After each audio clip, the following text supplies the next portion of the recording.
Welcome to the Copeland Coaching Podcast, where it's all about turning your job search into a slam dunk. Your host is Angela Copeland.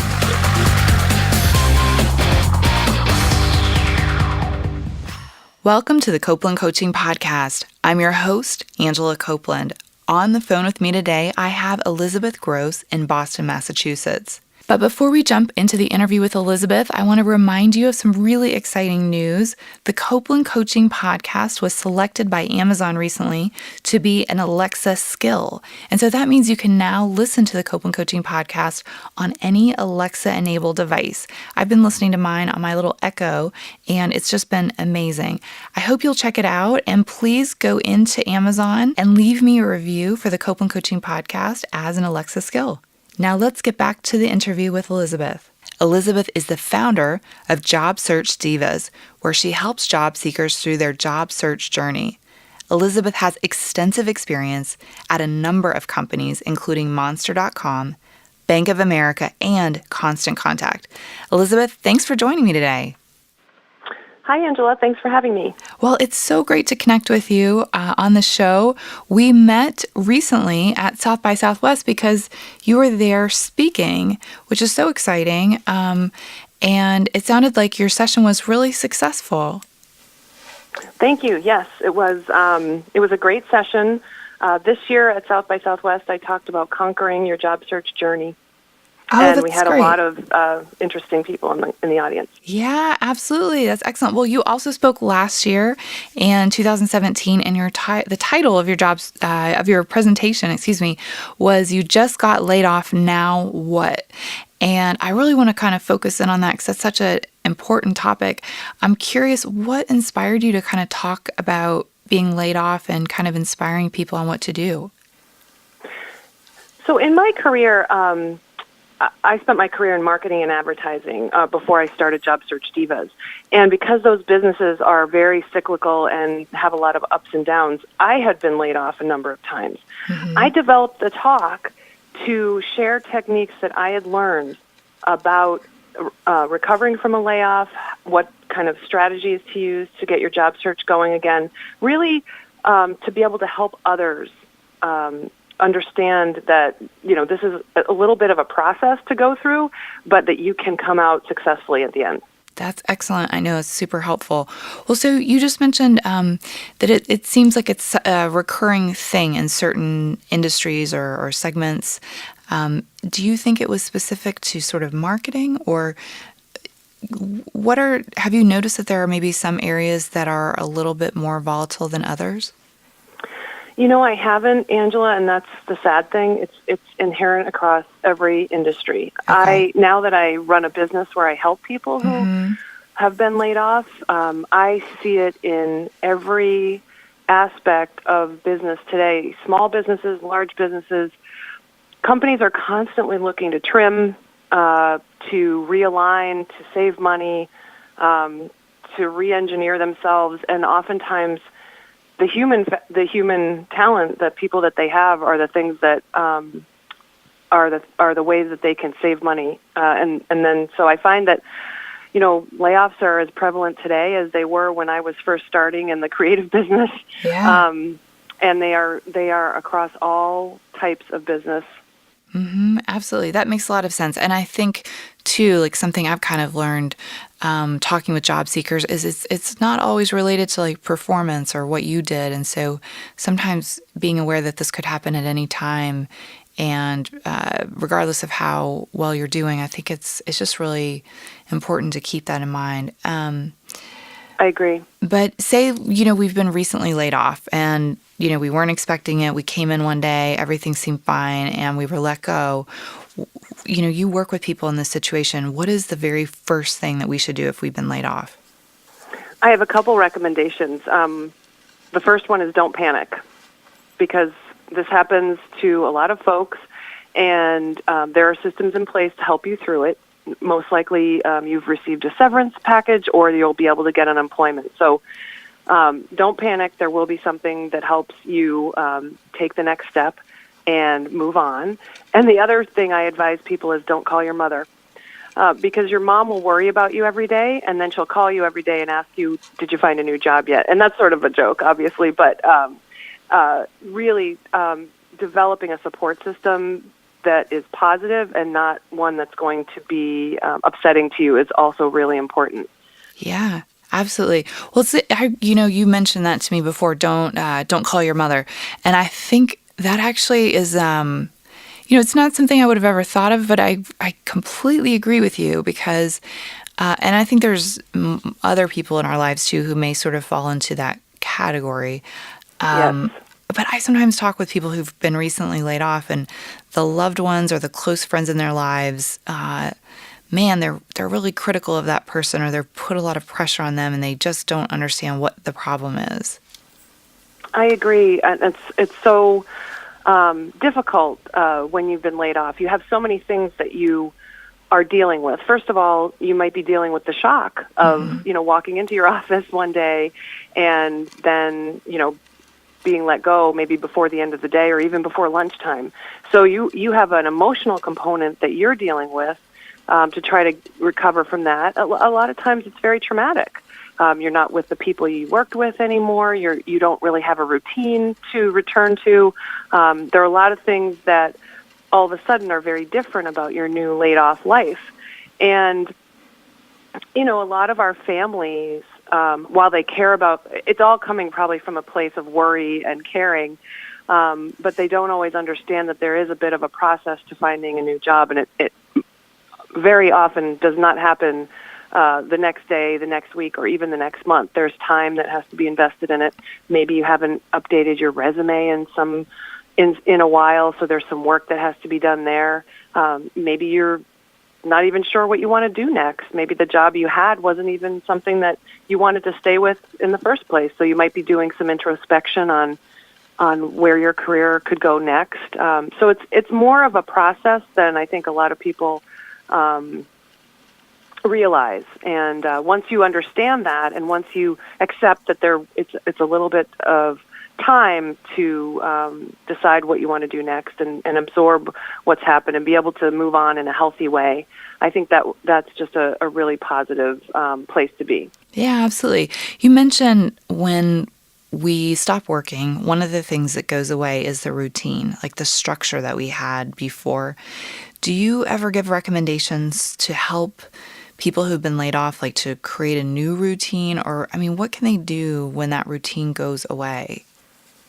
Routine is really important to a lot of folks. We get up every day, we get ready for work, we go to work, we are productive during the time we're there, then we come home, and all of a sudden, if that part of your routine has changed, it can be really distressing and it can feel a little depressing. Mm-hmm. So I do recommend starting a new routine, but one that works for you. If you're somebody that really likes to get up and get over to the gym early, make that your new routine. Make sure you're there at the same time every day, getting your workout in, doing something healthy for yourself.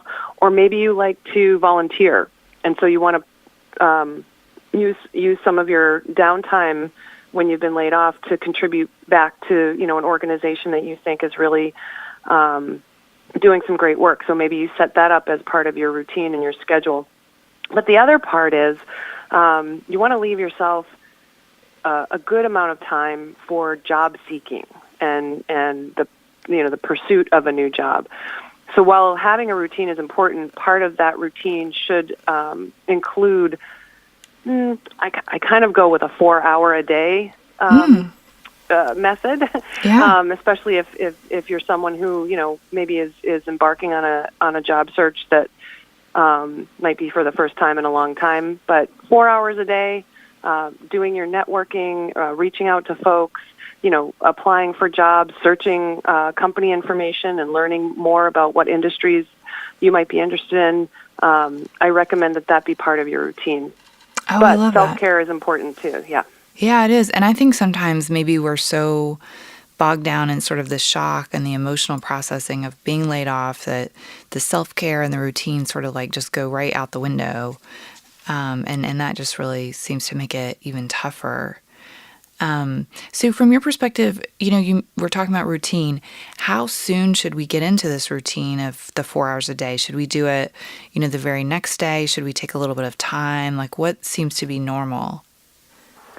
I think that, we were mentioning before that a layoff can be traumatic, and it can almost feel a little bit like the death of something. So it's the death of your job and the death of what you used to do every day. And like we know that as we are trying to process something that's traumatic or, a death of a person, there are some stages that you go through, and so I feel that you should let yourself go through those stages. I really advise people to not jump right in the next day because you're still processing what happened. You need to give yourself time to absorb the shock, maybe the disappointment, the sadness, the anger. Why were you the one chosen instead of others? And go through all of that. Let yourself, however best, you work through things that are difficult, but let yourself do that before you jump right back in. And I do like to give myself and other folks should think about this too. I think it's important to let yourself do that kind of grieving process, but give yourself a deadline. So don't let the grieving go on too long, but, let yourself, give yourself a week, give yourself 2 weeks. Go to the gym every day if you want and don't think about your job right away. But give yourself some time to process what's happened so that you can go back into a job search and talking with people and networking from a positive place. Absolutely. I totally agree with you. And I think, allowing yourself to grieve is really important, and it is part of the process because sometimes we try to just say, oh, I'm not going to deal with that. I'm just going to move past it. And then we become surprised because those bad feelings don't just go away if you kind of don't work through them. Yeah, and that can kind of come up later. I think the other thing that's surprising probably, at least to the folks I've talked to and worked with, is, our identity, our personal identity is way more connected to our job than I think we want to believe. And so sometimes going through that layoff experience is not only just hard on like a normal emotional level, but we're also grappling with this whole, who am I and what's my title? And I mean, it adds like this whole layer that I think sometimes we're just not even expecting. I agree. We are very tied to our work in our identities. And when that is stripped away, all of a sudden we start to question who we are. And I often say that one of the things that you can do during this recovery period, maybe this 1 or 2 week recovery period, is you can develop a story for yourself. So, you might be out meeting folks in a social setting or, thinking about starting your networking. And what you need to do is have a 1 or 2 sentence answer to why aren't you working at, whatever the company was, your company, why aren't you working there anymore?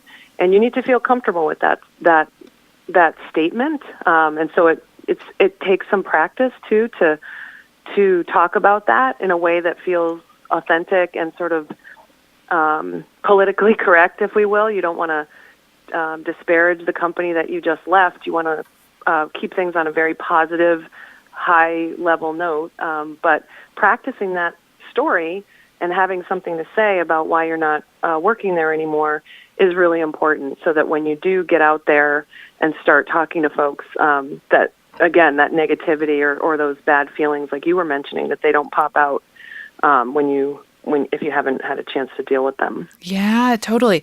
I had a situation once where I was talking with someone that had been a teacher, and she was super positive, and she wasn't laid off, but when she left her job, it was a negative experience. And when you would ask, like, so what happened? Her eyes would just well up with tears, and her face got red, and she kind of got a little bit choked up. And I said, you when you go into an interview, you can't, like, you have to learn to answer this question in a way that doesn't upset you, because all of a sudden, all the positive stuff about the kids and the teaching and everything, it just went right out the window. And I just paid attention to the fact, like, something's really wrong. And I don't know what that something exactly is, but it seems really bad. So I think you're exactly right. Like, practicing sort of that narrative so that when you do finally go into a real interview, you're ready and it seems natural and normal, and you don't say anything that you regret. That's right. That's right. No new company wants to hear a negative story about your old company. Right. So I always advise you, keep it positive. And then I think the next thing that you really should start rehearsing, because it'll be the next question after why did you leave your former company, is always going to be, the question next is going to be, so what do you want to do next? Mm-hmm. So these are two things to really give some thought to. And your answer could be, I'm going to explore some new avenues, or it could be, I really love the industry I'm in. I'm going to find a new company and find a new job there. Mm-hmm. Absolutely. And, I think these are just all perfect. It's like such good tips because this is such an important issue. One thing that you mentioned earlier too, I just want to touch back on, is you mentioned support system, right? And maybe our mom is not part of that, everyday support system. Who are the kinds of people that we should kind of be looking for to include in that group, the support system group? I feel bad about the moms now who are saying, wait, I would never. They totally would, though. I find that people that are in your professional network who may have also been through a layoff could be useful because they've been through the same scenario. People who might also be looking for a new job, maybe they're currently employed, but you know that they're looking, or just friends who are really positive and or family who's really positive and just supportive of your skills and your experience, and they know you're going to find something great. It's just a matter of connecting with those right people.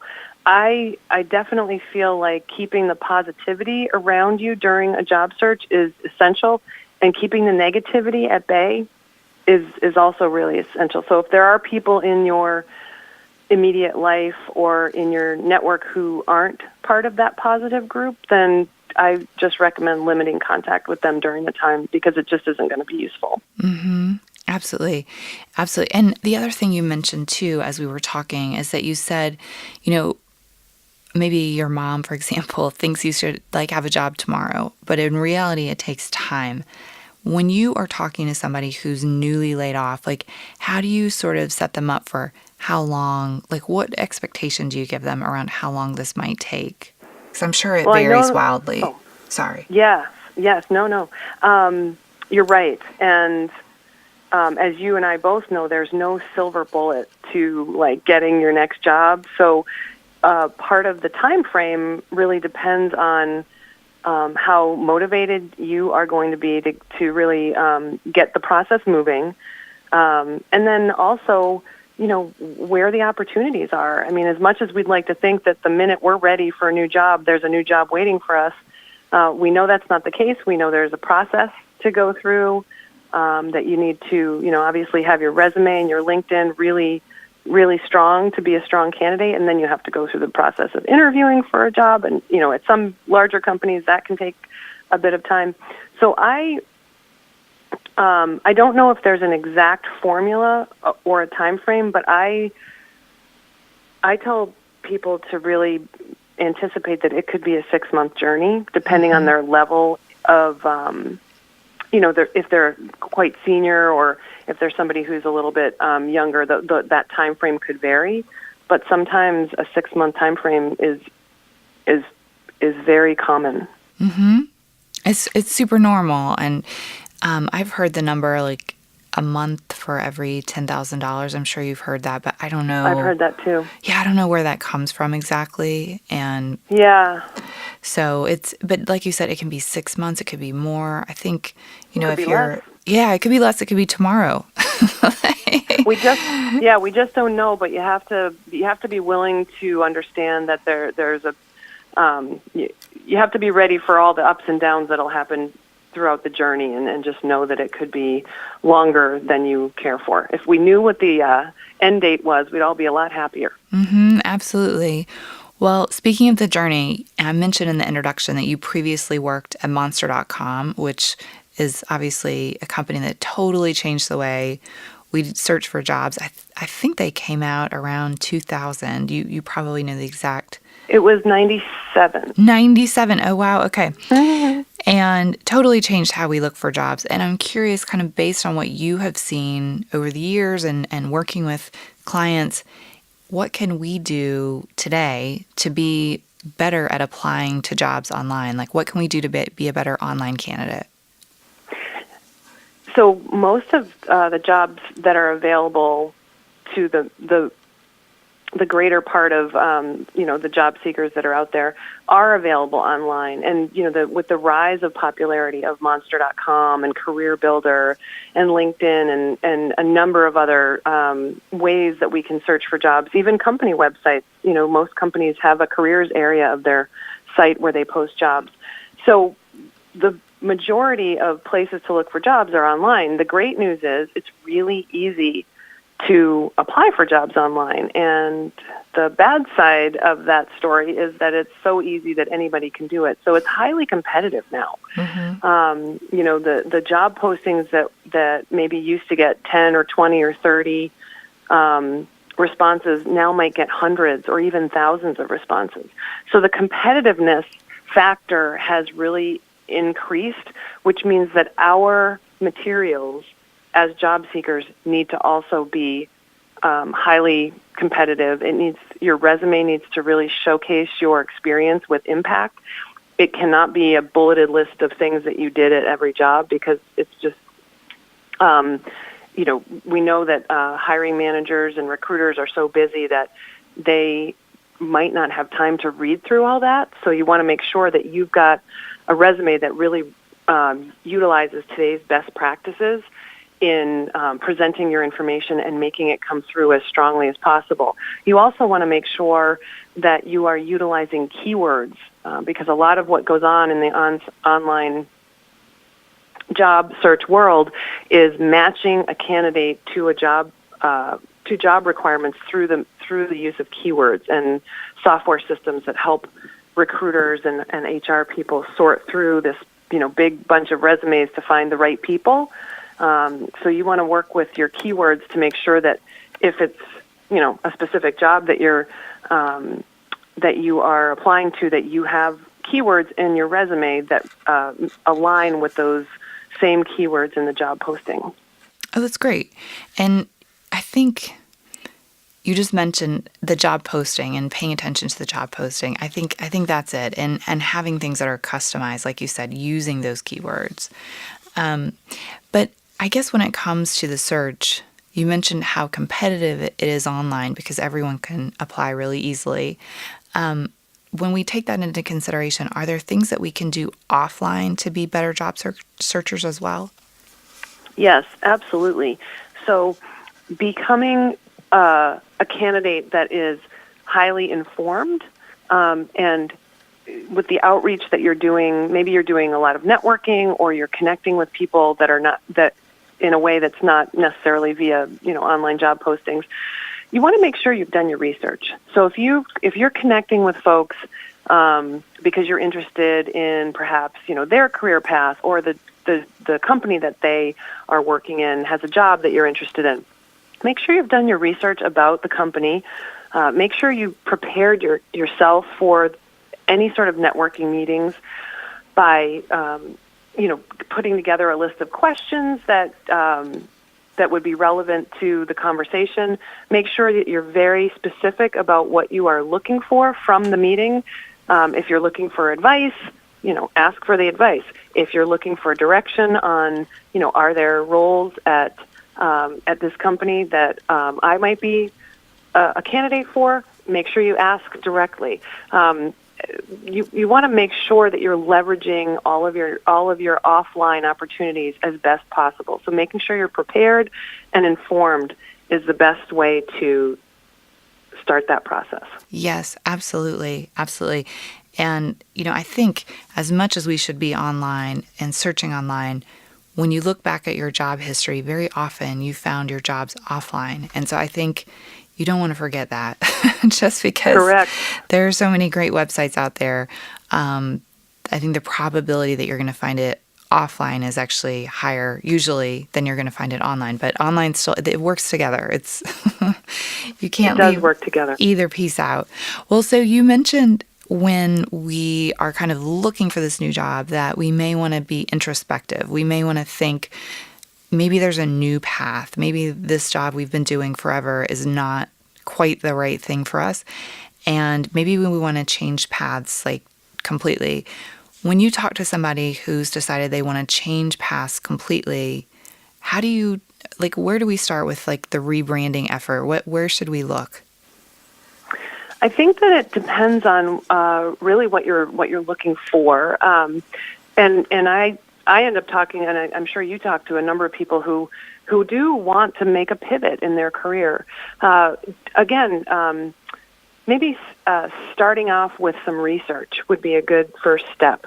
So if you've always worked in one type of career and you're really looking to make a change, now's the time to investigate that other industry or that other type of business, and doing some work around finding out more. Maybe you've always thought you wanted to work in healthcare, but you never really had the time to investigate healthcare companies. Now's the time to do that. You might also enlist the help of someone like yourself, who is more of a coach that can help you identify some of your strengths and targeting different abilities that you have and aligning those to different types of industries. I think very highly of that type of work when you're thinking about rebranding yourself. I think it makes a lot of sense to partner with someone, if you can, to help really identify what are some of the directions you might want to change your career and move into a different area, and just trying to work with someone who's more of a professional in that area. Yeah, and I'm sure this is something that you help your clients with as well. Yes, I have. Yes, I do. Yes. Yeah, absolutely. Well, so as you go through this process to rebrand someone, the one question that comes up quite a bit, and I'm thinking of it as we're talking, but one question I get a lot is, should I go back to college? Should I get a new degree? Should I get a master's degree? Is that part of the rebranding process? And I'm just curious, when you hear that question, I'm sure you've heard it like tons of times. Generally, what does your gut say about whether or not we should get an additional degree? I sure do hear that a lot. And I think, again, it goes back to doing your research. So if you've decided that you're going to take a different path and you used to be a marketing person, and now you want to be a school teacher, obviously a degree is necessary for that shift. But if you are looking to shift into a new type of industry, I would again do research and learn more about what are the requirements for being in that role. Most of us went to college for something that's completely different than what we're doing now. So not, having a degree in a specific thing isn't always as important as maybe having some experience in that area. This could give you an opportunity to investigate that further, decide whether it's worth it to go back to school for additional retraining. Also, you can think about, something that's a shorter time frame, so online courses, that might help you dip your toe in the water and understand a little bit more about this other industry or this other area of focus that you're thinking about, and but maybe before committing to some sort of lengthy tuition agreement, you could get more of a flavor for it by taking a class here or there. I totally agree. What you said that I think is so important is that most of us went to college for something really different than what we do. And I think we really rarely think about that because we don't think about what did other people study. But if you started to ask your coworkers or your friends or whomever, so what did you study in college? Like, what's your degree? I think you'd be surprised. It doesn't align perfectly at all. So, correct. And if you do decide to go back to school, which school can be a great option, depending on the situation, I would say be sure to ask more than one person, like ask a few people. The one that I see in particular where I think this is pretty important is project management. Sometimes some people will have the opinion like you have to have your project management certification, you have to have your PMI.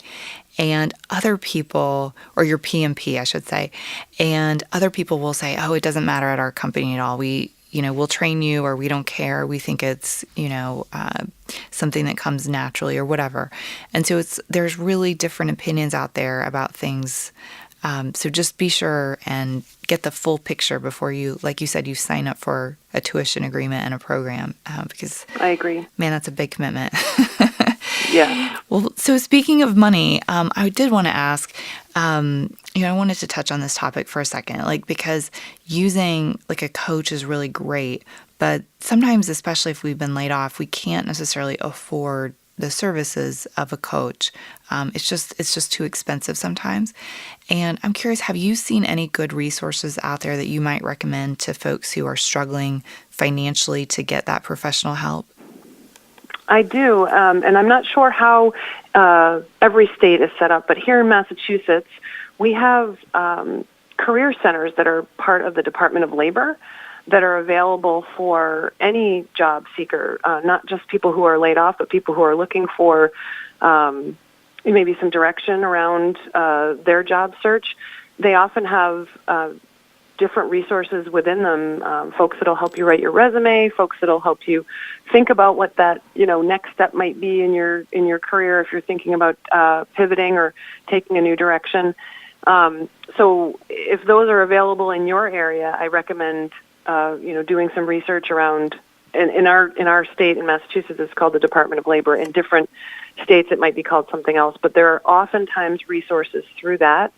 You can also look for job seeker groups. So this is something that I have heard a lot of my clients actually have joined a job seekers group that might be run through a local library, or it might just be hosted at a library. You might see them hosted at churches or other sort of places in the community that have sort of community events, or at community centers. But if you can find yourself a job seekers group, they can often be really helpful in, not only getting yourself a team of people who are doing similar types of searches, but also learning more about what resources are out there in your area. Yes, absolutely. In Tennessee, or at least in Memphis, we have these kinds of groups too, and they call them CT groups here for career transition. And I don't know that they have them everywhere though, so I think it's a really good thing to look into. But here, they're typically in churches, like you mentioned. Usually, the group meets like once every other week or something like that. For maybe 2 hours, and they usually bring in a speaker who talks about something like resume writing or LinkedIn or whatever. But also, it's kind of a community. It's almost like a self-help group, sort of, like where you're talking to other people who are going through this really difficult time along with you. So I've noticed it seems helpful to some people who are out there, especially if they've been laid off. Yes, I agree. They have a number of them. And another great, that's a great point about the libraries and the churches, because a lot of community libraries will do career-oriented sessions and meetings, and like you said, inviting speakers in. I know that here in Boston we have a lot of different library systems, and many of them have a whole track on career development that you can attend for free.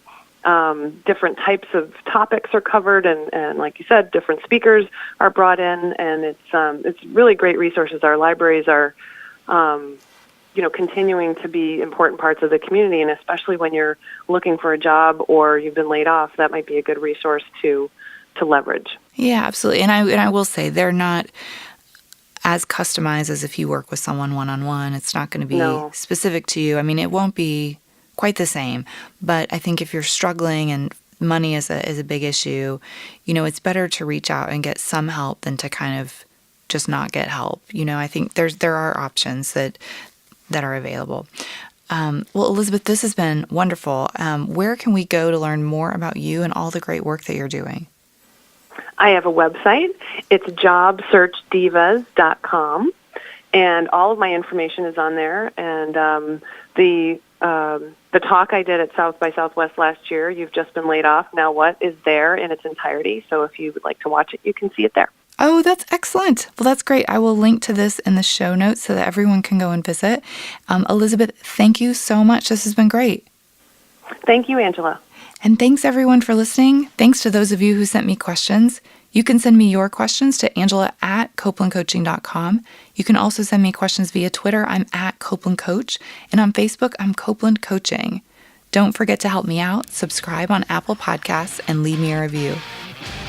Thank you for listening to the Copeland Coaching Podcast today with your host, Angela Copeland. Tune in next time to get more great tips on turning your job search into a slam dunk.